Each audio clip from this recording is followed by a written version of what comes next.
When I first bought my cabin, it was supposed to be a retreat, a place tucked away in the woods where I could breathe without the constant interference of city, politics, and self-important busybodies. I chose that particular property because it sat on private land, free from the suffocating grip of an HOA, or so I had been told. For months, I lived in peace, waking up to the sound of pine trees rustling in the wind and the lake shimmering just a few yards away. That tranquility, however, was shattered when one afternoon I returned from town to see an unfamiliar SUV parked at the foot of my driveway and a woman in a tailored blazer walking around my cabin with a clipboard. At first, I thought she might have been lost, but then I noticed the man in a polo shirt with the familiar HOA emblem on his chest, smiling like he owned the place. My gut clenched immediately. As I stepped closer, I heard the woman ask, "So this is the property you're putting on the market?" The HOA representative nodded and said, "Yes, the owner is relocating, so we're showing it off early." My blood ran cold. Not only was I not relocating, I had never given them permission to so much as step foot on my land. It was my cabin, my sanctuary, and they had the audacity to parade it as if it were theirs to sell. I marched up the path, and when they finally saw me, both froze. I didn't even need to raise my voice when I said, "What exactly do you think you're doing on my property?" The so-called realtor looked startled, while the HOA man tried to put on a calm, fake smile. "It's for the good of the community," he replied smugly, as if that explained everything. My jaw tightened. That was the moment I realized the HOA wasn't just intrusive, they were dangerous. They had crossed a line, and I was not about to let them dictate what happened with something I had poured my blood, sweat, and savings into. The nerve it took for them to act like they had any claim over my cabin lit a fire inside me I hadn't felt in years. I stood there on my porch, glaring at the pair of them as the so-called realtor shuffled awkwardly with her clipboard, clearly realizing she had walked into a situation far outside her comfort zone. "I wasn't aware the owner was still here," she muttered, and I could almost laugh at how ridiculous it sounded. As though I had somehow abandoned my own property without even knowing it. The HOA rep, on the other hand, doubled down with a smirk that made my fists clench. "The community has the right to ensure properties meet certain standards," he said, his tone dripping with arrogance. "If you aren't prepared to maintain it or use it properly, then we step in." My eyes narrowed, and I stepped closer, lowering my voice so there was no mistaking the steel in it. "This is my land, my deed, my cabin. You don't get to decide what happens here." The realtor looked like she wanted to melt into the ground, mumbling something about having another appointment. But the HOA man actually tried to block her from leaving, insisting, "Don't go, we still need to finish the showing." That was it. That was the last straw. I pulled the keys from my pocket, strode down to the end of my driveway, and with deliberate force slammed the heavy iron gate shut before locking it in front of them. Their faces went pale, realizing the message I was sending. "Tour's over," I said, my voice echoing across the trees.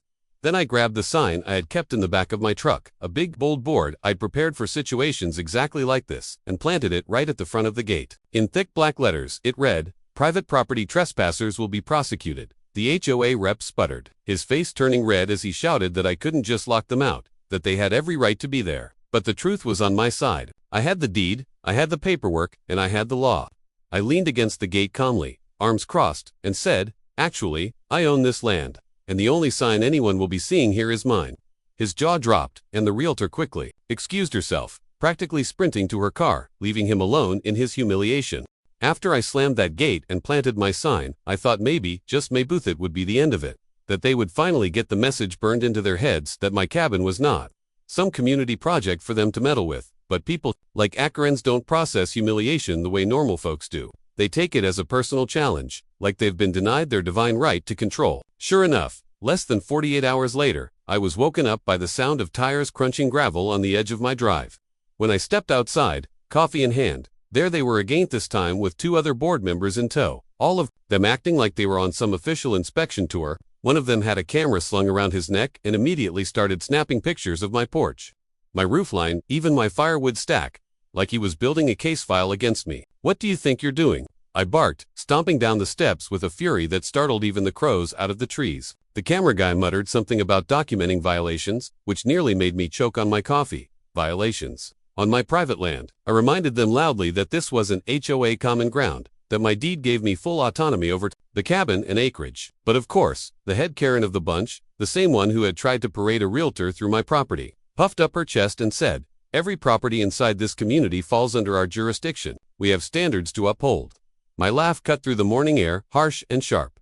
"Standards? You mean your obsession with power? Because the last time I checked, my property taxes go to the county, not to your clubhouse. And if you're so sure about your jurisdiction, you might want to check the land records again. Because you're standing on ground that's been privately owned for 3 generations. I pointed straight at the oak tree, where the original survey marker still sat, carved initials older than any of their covenants. Their smug grins faltered, but Karen wouldn't back down.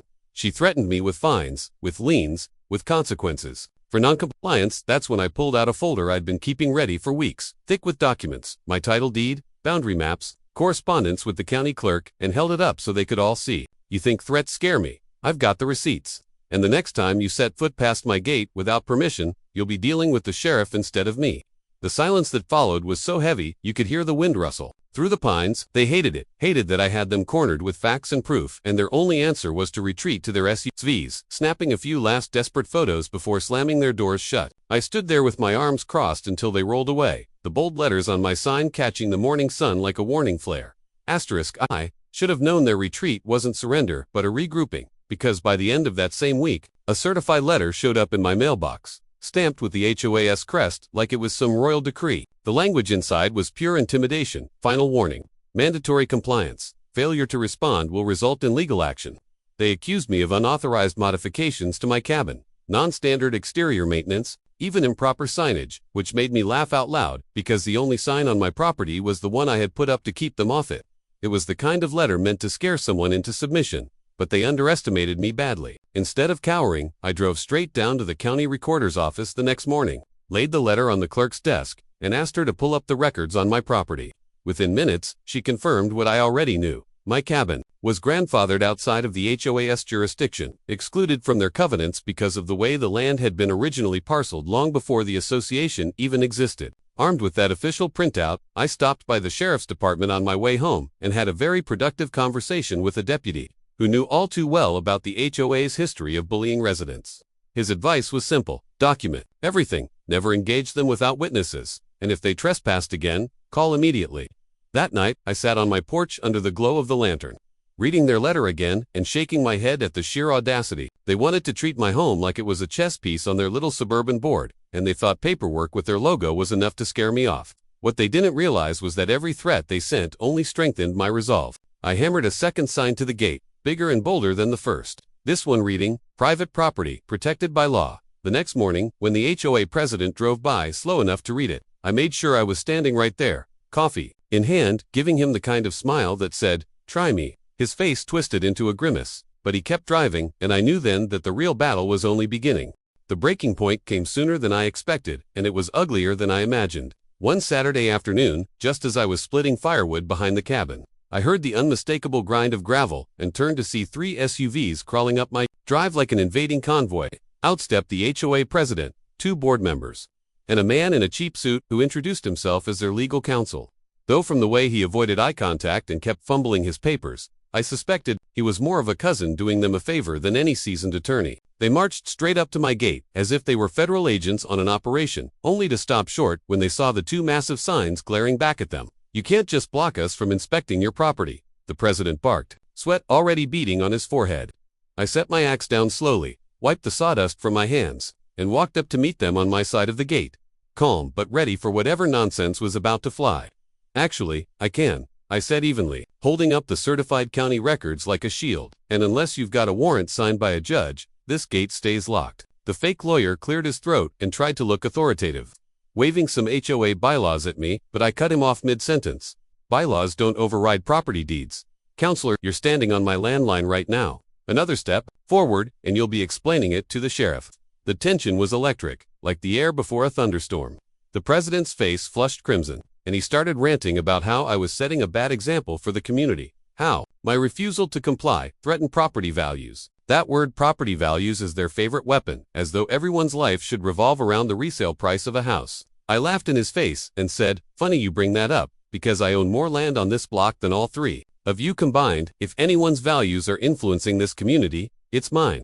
Their jaws dropped, and for a second, silence fell so heavy you could hear the crows mocking them from the treetops. Then the fake lawyer stammered something about filing injunctions, but I leaned over the gate and dropped the final hammer. "File whatever you want. Just know that I'll be filing my own harassment, trespassing, attempted fraud, and this time, I'll have the sheriff standing right beside me when I do it."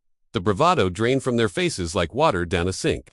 They shuffled back to their SUVs, muttering threats they didn't believe themselves. And I stood tall at that gate, the signs gleaming like shields of defiance. That was the day I realized the war wasn't just about my cabin anymore, it was about putting these petty tyrants in their place once and for all. Asterisk, the storm finally broke at the HOA's next so-called special meeting, which they staged at the community lodge, like it was some courtroom drama, where I'd be dragged in front of my neighbors and forced to kneel. What they didn't realize was that I had come prepared with an arsenal stronger than any speech they could throw at me. When they smugly announced to the room that my junk cabin was officially being reviewed for community action, I stood up, unfolded a thick stack of documents, and calmly introduced myself as not just a resident but the sole owner of the land parcel the HOA had been encroaching on for years. Gasps rippled through the crowd as I read aloud from the county clerk's office records, stamped and notarized, proving beyond dispute that the so-called common lake access and the trails they loved to patrol so much ran straight across property that had been in my family's name for nearly half a century. Every single board member paled like they'd seen a ghost. "So, here's how this works," I said, my voice carrying over the stunned silence. "From this moment forward, you will no longer set foot on my land without permission. That includes your realtors, your inspectors, and any of your little enforcement patrols. And if you do, it won't be an HOA fine waiting for you, it'll be law enforcement, backed by trespassing charges, and I promise I'll see it through in court." To drive the final nail into their coffin, I pulled out a second set of papers, orders already filed with the county attorney's office. I also happen to own the block behind the lodge, which means that road you use for overflow parking. Yeah, that's mine too. Consider this your last meeting here, unless you negotiate with me in good faith. The entire room erupted, neighbors whispering, some openly laughing at the board's collapse. The president tried one last desperate attempt, shouting about protecting property values. But I cut him off with a line I'd been saving for months. My car alone is worth $3 million. My cabin's not junk, it's historic land. And unlike you, I don't need to nickel-and-dime families to pay for it. The crowd broke into applause, and in that instant, the power the HOA had clung to evaporated like smoke in the wind. Within weeks, 3 board members resigned, lawsuits were dropped, and the HOA's threats went silent. I replaced their tacky for sale stunt with my own towering sign at the gate. Private property trespassers will be prosecuted. Neighbors still stop by, not out of fear but out of respect, because they know one man stood up to an entire corrupt board and won. And as I sit on my porch today, looking out over land they once tried to steal, I smile, knowing this war wasn't just about meat, it was about reminding every HOA bully out there that sometimes the homeowner fights back, and when he does, there's not a thing they can do to stop him.